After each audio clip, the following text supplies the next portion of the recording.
प्रधानमंत्री नरेंद्र मोदी ने मन की बात प्रोग्राम में एक बार फिर उत्तराखंड की जमकर तारीफ की है। उन्होंने कहा कि मेहनत से हर मुश्किल काम का हल निकाला जा सकता है। पीएम मोदी ने उत्तराखंड के पौड़ी गढ़वाल के शिक्षक सच्चिदानंद भारती का उदाहरण देते हुए कहा कि उन्होंने अपनी मेहनत और लगन से क्षेत्र में पानी की समस्या को दूर कर दिया।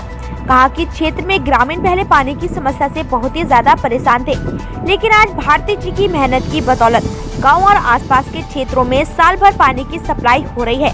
उन्होंने कहा कि पहाड़ों में जल संरक्षण के लिए एक पारंपरिक तरीका अपनाया जाता है, जिसे चारखाल भी कहा जाता है।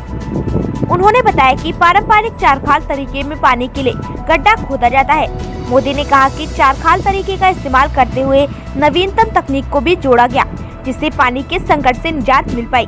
पीएम मोदी ने कहा कि भारती जी ने गांव में छोटे बड़े तालाब बनवाए, जिससे न सिर्फ ग्रामीणों की पेयजल की समस्या दूर हुई, बल्कि क्षेत्र में हरियाली भी पुनः लौट आई।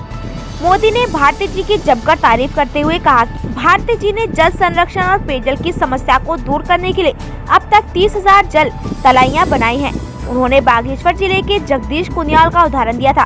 कहा था कि उन्होंने अपने भागीरथ प्रयासों से गाँव में हरियाली ला दी थी। कई साल पहले सूख चुके स्थानीय गदेरे को पुनः रिचार्ज किया है। कई सालों की अथक प्रयासों व मेहनत की बदौलत उनके आसपास के गांव में पेयजल संकट को दूर कर दिया। यही नहीं, उनकी मेहनत की वजह से सिंचाई की समस्या को भी दूर किया। भाजपा नेता शादाब शम्स ने कहा कि लोग प्रधानमंत्री की बात बड़े ध्यान से सुनते हैं, क्योंकि प्रधानमंत्री इसके जरिए समाज के कई ऐसे अनछुए पहलुओं की बात करते हैं। साथ ही उन्होंने उत्तराखंड का जिक्र कर कई लोगों का उदाहरण दिया।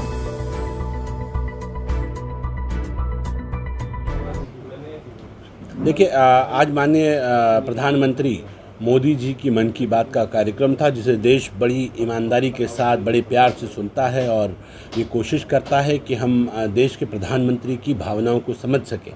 और माननीय मोदी जी भी इस मन की बात में लगातार देश के अनछुए पहलुओं को छूने की कोशिश करते हैं और इसके माध्यम से संदेश देने का काम करते हैं।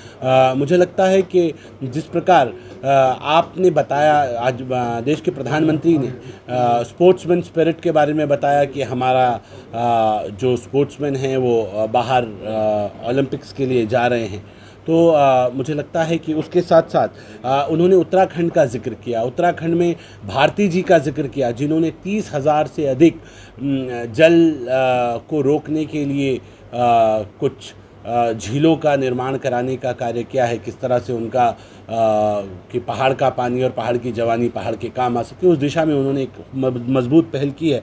दूसरी तरफ उन्होंने पारितोष का जिक्र किया कि पारितोष ने जिस तरह से गिलोय के बारे में बात की कि यहाँ के जो आपकी जो जड़ी बूटियाँ हैं, आपकी जो जैविक चीज़ें हैं, जो घरों की चीज़ें हैं, उनका आप उपयोग करें। तो उन्होंने कहा कि गिलोय के इसमें जो कोरोना काल है, इसमें गिलोय वगैरह का जो सेवन किया, उससे बहुत खूबसूरत परिणाम देखने के लिए मिले।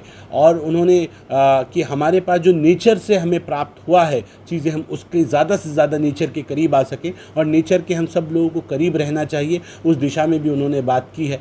क्योंकि वो माननीय मोदी जी ने उत्तराखंड को जल संचय की, देश के जल संचय की जिम्मेदारी दी है, तो माननीय मोदी जी ये चाहते हैं, खासकर उत्तराखंड से उनकी भावनाएं हैं कि हम जल संचय के लिए धीरे धीरे और मजबूत हों और पहाड़ों पे हम पानी के बड़े बड़े झील, पानी की लेक्स को तैयार करें, डैम्स को तैयार करें, जिससे कहीं ना कहीं देश के किसानों को कभी भी 12 के 12 महीने में किसी भी स्थिति में सूखे का सामना न करना पड़े। हमारी ज़मीनों को ज़्यादा से ज़्यादा, हमारी फसलों को पानी मिलता रहे, कभी पानी की कोई किल्लत ना पीने के लिए ना फसलों के लिए हो। मुझे लगता है कि देश के प्रधानमंत्री जी लगातार अच्छी अच्छी भावनाओं के साथ देश को संबोधित करते रहते हैं और ये जो मार्गदर्शन उसका मिलता है, ये तमाम प्रदेशों के लिए, देशवासियों के लिए बहुत एक पॉजिटिव गाइडलाइन को सेट करता है। दिल की गहराइयों से हम माननीय मोदी जी का इस मन की बात कार्यक्रम के लिए धन्यवाद व्यक्त करते हैं और हम ये कह सकते हैं कि लगातार हमारे कार्यकर्ता, देशवासी, प्रदेशवासी इससे बहुत कुछ सीखते हैं।